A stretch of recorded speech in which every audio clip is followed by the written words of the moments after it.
For centuries, food and wine have proved to be a winning combination. Like a great marriage, they just seem to bring out the best in each other. Now, Rudolf van Veen, a world-renowned chef from the Netherlands, is on a mission to unearth the secrets of this complex and passionate partnership. Rudolf's quest will take him to one of the world's finest wine-producing regions, Spain. From grapes to glass, the barrel to the bottle, Rudolf is out to discover the magical ingredients required to produce vintage classics worth millions of euros. Traveling across the country, meeting wine families' dynasties, discovering delicious local dishes and creating mouth-watering new recipes along the way, can he solve the mystery of one of the world's greatest pleasures? In this last program, Rudolf's challenge will be to cook probably the best-known Spanish dish, paella. He'll be trying wines at Vihucas winery in the heart of La Mancha, a Spanish region known as the Vineyard of Europe and home of the famous character from literature, Don Quixote. He'll also visit historic Toledo, city of three cultures and culinary traditions. Windmills will be the backdrop for Rudolf's first dish of the day, which he'll combine with wines from Vihucas winery, and to finish off, he'll take the floor and get on down at the Festival of Wine. But first of all, our chef must venture out into the night to witness a night harvest and see how this process helps to make a great wine. Rudolf is beginning the last leg of his journey through the kitchens and wine cellars of Spain. It looks like he won't be getting much sleep.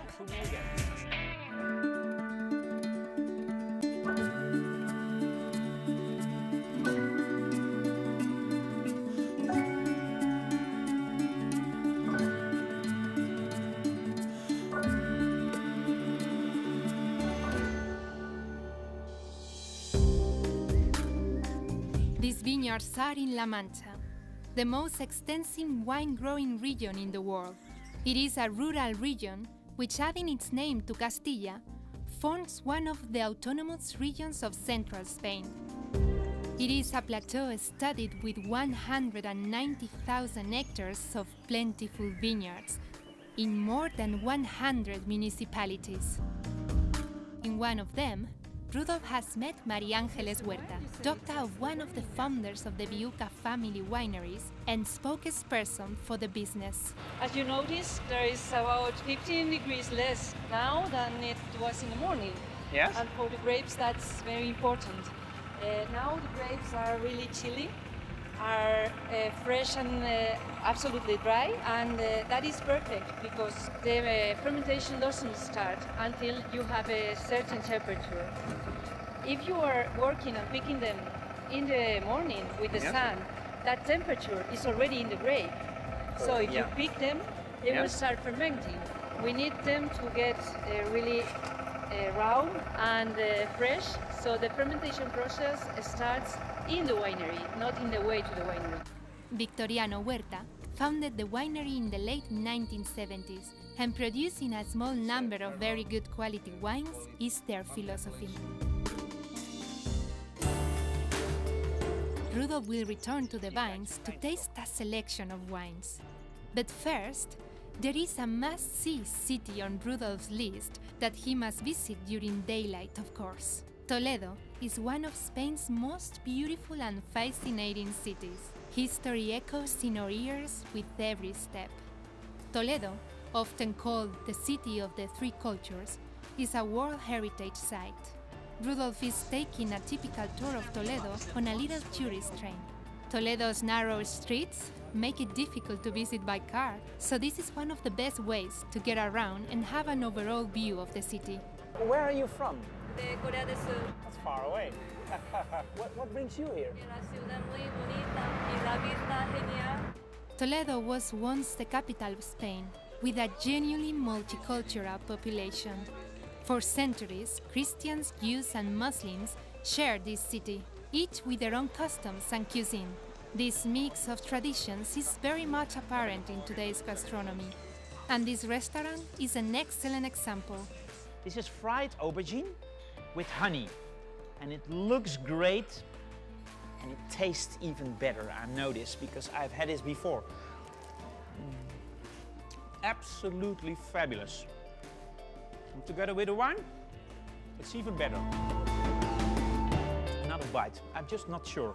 These appetizers or snacks, known as tapas, are a typical Spanish culinary custom. They are almost a trademark. Tapas are served in most bars and restaurants, and it is common to go from one place to another eating them, and this is called tapear. From humble beginnings, the tapas become popular in times of scarcity. But over time, the elaboration of these snacks have become an art, and the greatest chefs compete to find the best, tastiest, and most innovative combinations, textures, and flavors.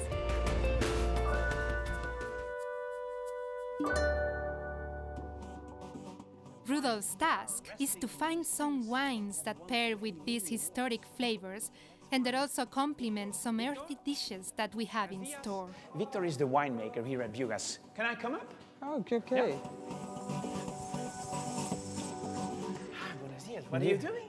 You find me searching the degree of the wine. It's in the middle of the process. It's fermenting and it has sugar and alcohol. Just like this? Uh-huh. Wow, that's called being privileged. Okay. Right? Oh, this is like a grape smoothie, but it's slightly tinting. It's really sweet. So this is the baby. Don Quixote charged at these windmills, mistaking them for giants. These giants have also made a big impression on Rudolf, who has chosen them as the setting for his first dish of the day, quails. These small game birds are representative of the typical Castilla-La Mancha gastronomy that comes from the hunting tradition. I'm thinking about making a nice poultry dish, a dish as they would make it here in La Mancha. So I found some beautiful quail breast fillets. It's just little pieces of meat. You can use like 4 fillets per person. Let's start with making the sauce. I just chop an onion and 2 cloves of garlic, real fine. And fry them up in a little bit of olive oil, just in a frying pan until they get soft. Then I have some mushrooms and I remove the stalks. Chop them really fine, like you did with your onions and your garlic, and add them to the pan. Then I pour in some red wine and some chicken stock and let it reduce until it's half reduced, like it's a sauce. For the color and flavor, of course, you can use some freshly chopped parsley. And while your sauce is simmering, you can fry off your meat. And quail breast is real tender meat, so it only needs like 2 minutes on each side. Some pepper and some salt, that's all it needs. And the rest of the pan you can use for frying of your mushrooms. You know, the stalks are in your sauce and the mushrooms itself go with the meat. When your meat and your mushrooms are done, I let them rest. Just put them on a plate, cover them with aluminum foil and let it rest for at least 2 to 3 minutes. Time enough to prepare your spinach. And the spinach will be prepared in a typical Spanish way. You can use the same pan. It has all the flavor of the quail and the mushrooms already in it. Add some bread cubes and preferably old bread. And fry your bread until it's auburn. Then adding pine nuts, typical Spanish, and some in water soaked raisins, all together. Then adding your spinach, and then you only need like 30 seconds, no more. Stir it until your spinach is wilted. But don't let it go too far, you know? A little bit on the crispy side is nice. And if you plate your dish, you just first add your wilted spinach, then 4 fillets of quail per person, and 3 mushrooms would be nice. And then all you need is the sauce. And all you need is love, of course, but the love is already in the sauce. So just top your dish with the sauce, and then it's ready to be savored. There are 2 ladies watching me cooking all the time, so maybe they fancy this. Let's give it a try.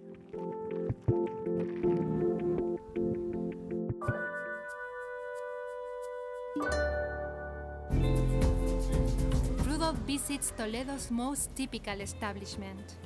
Rudolf, being a master patissier, can't miss one of the most traditional desserts in Spain, marzipan. Given his fondness for sweets and pastries, he's going to enjoy this visit. Inés Garate, the manager of Toledo's best-known bakeries, explains to Rudolf the methods used in this pastry and confectionery craft workshop that opened in 1866. El mazapán le hacemos desde hace siglo y medio. Lavamos primero la almendra, es para que coja humedad la almendra, se mezcla con miel de azúcar y una vez que está mezclada empezamos a moler. Se hacen 2 moliendas y después de moler se deja reposar 24 horas. El siguiente paso que damos después de la molienda, le damos forma. El mazapán se le da muchísimas formas dentro de su tradición, en figuritas caseras. Y esto es una empanada que lleva fruta, una fruta de cabello de ángel. A mano damos un baño sobre la empanadilla, una de mazapán con yema. Y lo dejamos reposar otras 24 horas. Es una mezcla de huevo batido, se barniza y se introduce al horno. Se asa durante 3 minutos al horno, la parte de arriba se da más fuerte que la de abajo. Es madera para dar aromas especiales al mazapán. Ah, another varnish. Yeah.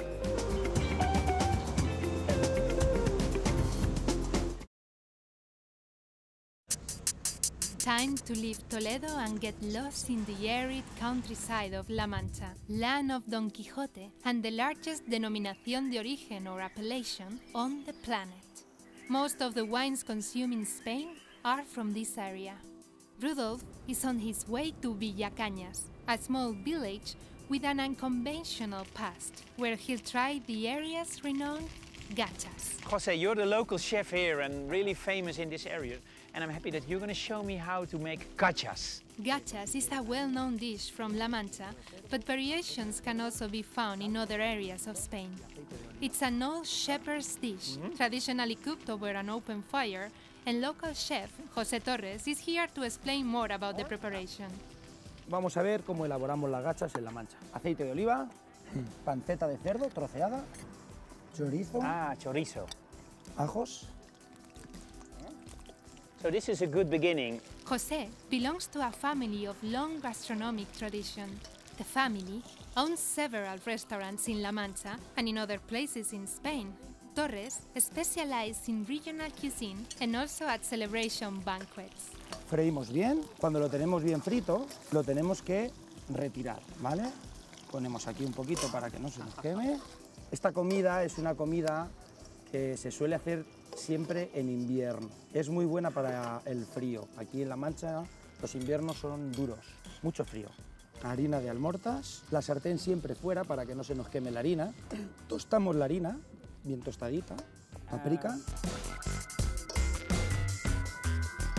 un poquito de sal, mover y en 2 minutitos las tenemos. Incorporamos chorizo, la panceta, la ponemos otra vez dentro. Las gachas, para que estén buenas, tienen que saltar. Antiguamente esto era lo que se comía por la mañana y por la noche. ¡Voilà! Terminadas. Ok. Y ahora Rudolf se corta el pan y se come aquí en la sartén. It tastes like a nice spicy sauce. It's really tasty. With gachas down the hatch, it's time for a very typical carnival dessert, sweet fried flour. Right. It is a medieval recipe and a fundamental part of the Castilla-La Mancha culinary tradition. Es muy sencillo. Son 3 huevos, un vaso de leche y harina. 175 gramos de harina. Batimos bien.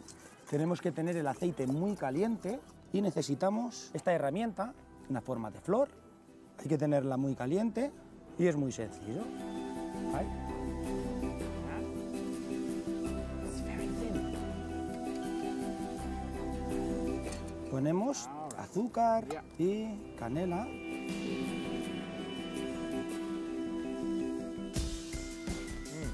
Muy bien.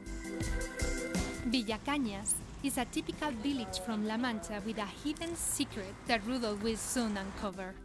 Underground silos were designed to house not only grain, but also hold families from the extreme temperatures in both summer and winter. The bedroom. And Rudolf is going to take a closer look. Some 25 years ago, everybody in this village lived underground. So let's have a look inside.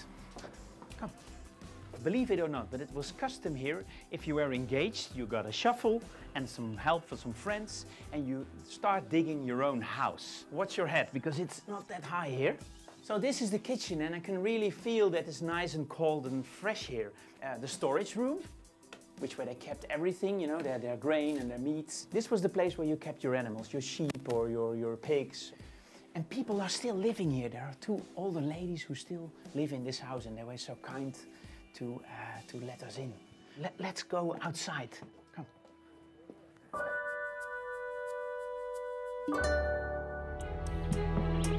La Mancha is situated to the south of Madrid at roughly 700 meters above sea level. The wine growing areas certified with a guarantee of the Denominación d'Origen cover a large part of Toledo, but also Albacete, Cuenca and Ciudad Real.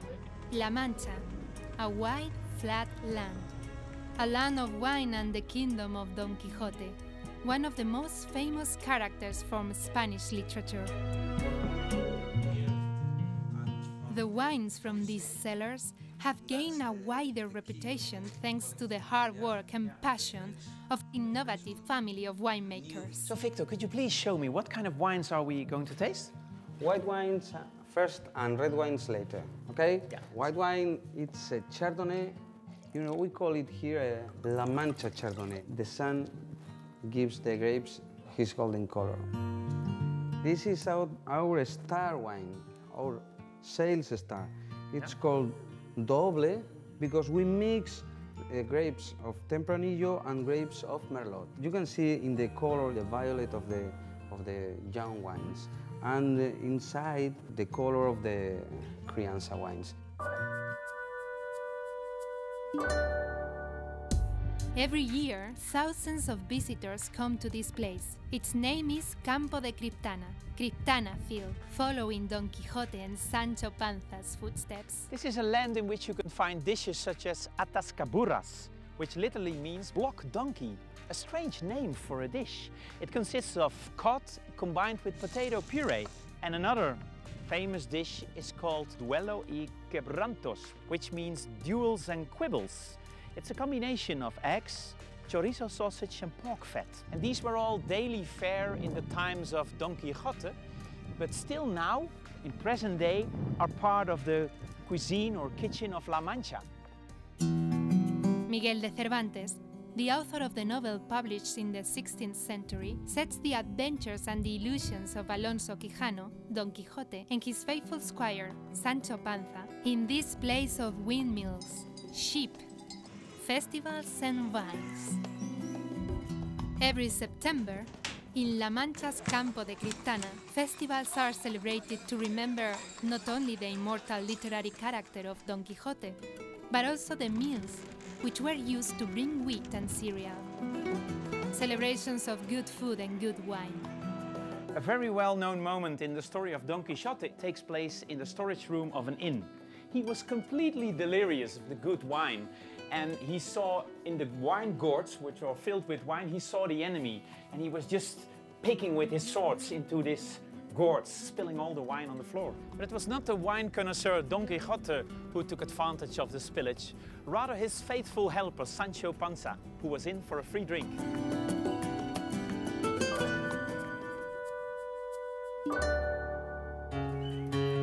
In La Mancha, the summer are very hot. In September, during harvest, the sun still beats down hard.